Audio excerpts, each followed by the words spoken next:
सीखे। अब कुछ करने की आवश्यकता है, अपनी ताकत का एहसास कराने की आवश्यकता है। कौन मौलाना हैदराबाद से बोलता है, कौन कहां से बोलता है, इसलिए बहुत चिंता मत करिए, क्योंकि बकरे की अम्मा कब तक खैर मनाएगी आप देखते रहिए। बस बहुत दिन चलेगा नहीं ये। उन सबको मालूम है कि आने वाला समय और आने वाला दिशा क्या होने जा रही है। यह हिंदुत्व की सदी है और हिंदुत्व की सदी केवल भारत की नहीं दुनिया की सदी होगी। पूरी दुनिया के अंदर हिंदुत्व का झंडा एक बार पुनः मजबूती के साथ भगवा झंडा दुनिया के अंदर कोने कोने में लहराएगा।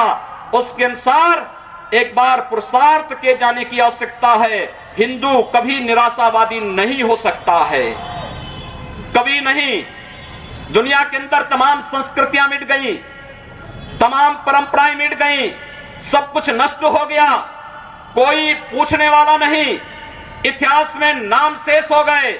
लेकिन इतनी विपत्तियों के बावजूद, हजारों हमलों को झेलने के बावजूद, तमाम षड्यंत्रों के बावजूद, अंदर और बाहर दोनों से हमलों को जूझते हुए भी अगर सनातन हिंदू धर्म मजबूती के साथ खड़ा है तो वह किसी के बल पर नहीं, इस जनता की ताकत के बल पर है। और जब तक ये आस्था सनातन हिंदू धर्म के प्रति आप सबकी बनी रहेगी, भारत माता के प्रति आपकी बनी रहेगी, दुनिया की कोई ताकत आपका बाल बांका नहीं कर पाएगा। हमें किसी ओबामा से सर्टिफिकेट की आवश्यकता नहीं। हिंदुत्व पर जो प्रहार करेगा उसको महाप्रलय को स्वयं आमंत्रित कर देगा, उस महाप्रलय की चपेट में स्वयं भी आएगा। इस बारे में किसी को कोई गलतफहमी नहीं होनी चाहिए। और इसलिए बंधुओं, आप सबका मैं आह्वान करूंगा। बहराइच में महाराज सुहेलदेव पासी के सामने लोग लड़ने के लिए आए थे, मात्र 2 लोग बचे थे, सब के सब मार डाले गए थे। और 1971 में 95,000 पाकिस्तानी कायरों को किस तरीके से मुर्गा बना करके नाक रगड़ने के लिए मजबूर कर दिया गया था भारत के बहादुर जवानों के द्वारा। और अगर इसके बाद भी आंखें नहीं खुलती हैं तो एक बार पुनः देख ले अपनी ताकत को। मैं तो यही कहूंगा, अंत में मुझे केवल यही कहना है कि बहुत महत्व मत दीजिए, ये हैदराबादियों को बहुत महत्व मत दीजिए, ये सब मौलानाओं को बहुत महत्व देने की आवश्यकता नहीं। दुनिया के अंदर जहां भी जाएंगे शक की निगाहों से देखे जाएंगे। भारत का संत दुनिया के अंदर कहीं भी जाता है सम्मान की निगाहों से देखा जाता है। पूरी दुनिया के अंदर जहां भी भारत की संत परंपरा जाती है।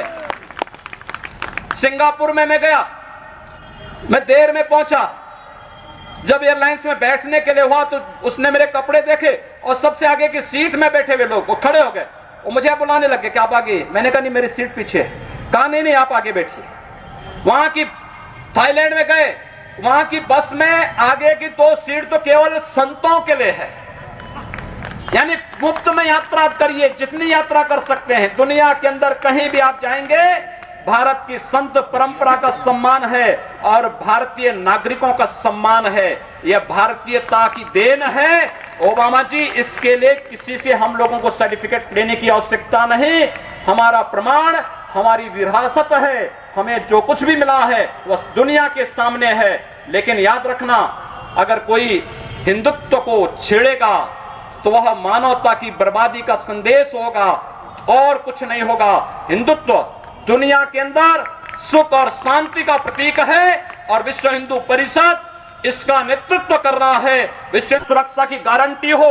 मैं कहता हूं भारत के मौलानाओं से और भारत के पादरियों से भी, आज ISIS नाम का एक आतंकी संगठन इराक और सीरिया के अंदर जिस निर्ममता के साथ मानवता को कुचल रहा है, वहां पर यजीदी समुदाय के साथ साथ तमाम अल्पसंख्यक समुदायों को बड़ी निर्ममता के साथ काटा जा रहा है। और यही नहीं, शिया मुसलमानों को भी मारा जा रहा है, उसी बर्बरता के साथ काटा जा रहा है। भारत के सब मौलाना मुंह बंद किए हुए हैं, क्योंकि इनको लगता है कि अगर ISIS के खिलाफ बोलेंगे तो वह एक प्रकार से इस्लाम के खिलाफ वक्तव्य होगा। क्या इस्लाम का स्वरूप या बर्बर स्वरूप है इस्लाम का? हम आखिर साबित क्या करना चाहते हैं?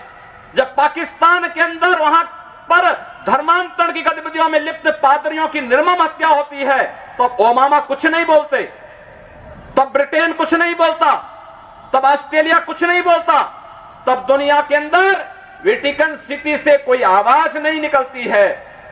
मैं एक दिन पढ़ रहा था मक्का के बारे में, सऊदी अरब के इस पवित्र शहर के बारे में। कहा जाता है कि मक्का में कोई गैर इस्लामिक नहीं जा सकता, कोई गैर मुसलमान वहां नहीं जा सकता। वेटिकन सिटी के बारे में पढ़ रहा था, वहां गैर ईसाई नहीं जा सकता। लेकिन काशी हिंदुओं की सांस्कृतिक राजधानी है, धार्मिक नगरी है, काशी के अंदर सब लोग आ सकते हैं। अब उदार कौन है? यानी हमारी काशी में सब लोग आ सकते हैं, ऊंची ऊंची मीनारें बना सकते हैं, मीनारों से चिल्ला सकते हैं, तो भी हम पर आवाज, तब भी हम पर आरोप लगते हैं। लेकिन सऊदी अरब में, मक्का मदीना में कोई दूसरा नहीं जा सकता, कोई नहीं जा सकता, कोई दूसरा गैर मुस्लिम नहीं जा सकता। वेटिकन सिटी में कोई गैर ईसाई नहीं जा सकता, लेकिन उन पर कोई आरोप नहीं लगता है, आरोप हम पर लगता है। आप उन सच्चाइयों को देखिए। अगर वेद किण्वन्तो विश्वारं